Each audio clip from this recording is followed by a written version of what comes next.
Hello guys, welcome to our channel. আজকে আপনাদের জন্য নিয়ে চলে এসেছি ইলিশ মাছের আরেকটি রেসিপি। আগের দিন আমরা ইলিশ মাছের একটি রেসিপি দিয়েছিলাম। ওই রেসিপিটা আশা করি আপনাদের অনেক ভালো লেগেছে।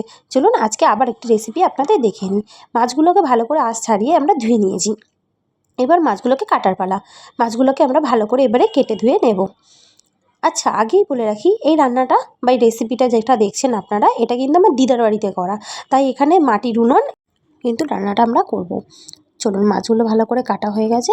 এবার আমরা এখানে মাছগুলোকে ধুয়ে নেব। আচ্ছা, এবার আমরা এখানে কড়াই ভালো করে গরম করে তার মধ্যে কিছুটা গোটা জিরে দিয়ে একটু নেড়েচেড়ে ভেজে নিয়েছি। দেখুন, একদম হালকা করে কিন্তু একটু গরম মতন মানে ভাজা ভাজা হালকা করে নিয়েছি। এবার চলুন, জিরেটাকে সাইডে রেখে আমরা কড়াইটা আবার বসিয়ে দিলাম। এবার আমরা ভালো করে মাছগুলোকে নুন হলুদ মাখিয়ে নিয়েছি যতক্ষণ কড়াই গরম হচ্ছে। কড়াই কিন্তু আমাদের ভালো করে গরম হয়ে গেছে। এবার এর মধ্যে দিয়ে দিচ্ছি তেল। তেল দেওয়ার পরে আমরা মাছগুলোকে দিয়ে দিয়েছিলাম। এবার দেখুন, আমাদের মাছগুলোও কিন্তু লাল লাল করে ভাজা হয়ে গেছে। দেখুন, চলুন, মাছগুলো আমাদের লাল লাল করে ভাজা হয়ে গেছে। এবার আমরা মাছগুলোকে একবারে তুলে নিচ্ছি। চলো, মাছগুলোকে আমাদের তোলা হয়ে গেল। এবার আমরা এখানে দিয়ে দেবো রাঁধুনি ফোড়ন। দেখো, রাঁধুনি ফোড়ন দেওয়া হয়ে গেছে। এবার আমরা দিয়ে দেবো ডাঁটা। ওই যে ডাঁটা শাক আছে না, সেই ডাঁটা শাকেরই ডাঁটাগুলোকে আমরা সরু সরু করে কেটে নিয়েছিলাম। চলুন, ভালো করে ডাঁটাগুলোকে দিয়ে এবারে নেড়েচেড়ে একটু ডাঁটাগুলোকে ভেজে নেব। দেখুন, কিছুক্ষণের জন্য কিন্তু ভালো করে নেড়েচেড়ে রেখে দিয়েছিলাম ডাঁটাগুলোকে।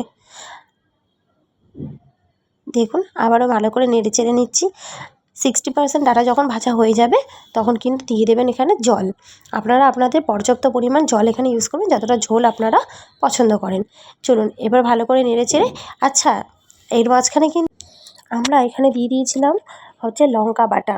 আমরা সেই স্কিপ করে গেছিলাম ভিডিওটা।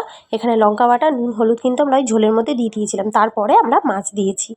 চলুন, মাছ দিয়ে কিছুক্ষণ আমরা ঢেকে রেখে দিয়েছিলাম। এবার ঢাকনাটা খুলে আবার একটু নেড়েচেড়ে নিচ্ছি। এবার দেখুন, ডাঁটাগুলো কিন্তু আমাদের পুরোপুরি সিদ্ধ হয়ে গেছে। এবার এখানে দিয়ে দেবো হচ্ছে যে ভেজে রেখেছিলাম জিরেটা, ওটাকে ভালো করে আমরা শিলনোড়ায় বেটে নিয়েছি। চলুন, বাটা জিরেটাকে আমরা একটু ঝোলের সাথে মিশিয়ে নিচ্ছি, দিয়ে এর মধ্যে ঢেলে দেবো। আপনারা চাইলে জলের সাথেও মেশাতে পারেন। এই ভাজা জিরের এইভাবে বেটে দেবেন, রেসিপিটা খেতে কিন্তু অনেক সুন্দর লাগবে, যে কোনো মাছের রেসিপি। চলুন, সব হয়ে গেছে। এবার ভালো করে ফুটিয়ে আমরা মাছের ঝোলটাকে নামিয়ে নিচ্ছি। আমাদের ইলিশ মাছ দিয়ে ডাঁটার ঝোলটা কিন্তু রেডি। চলুন, এবার আমরা নামিয়ে নেব।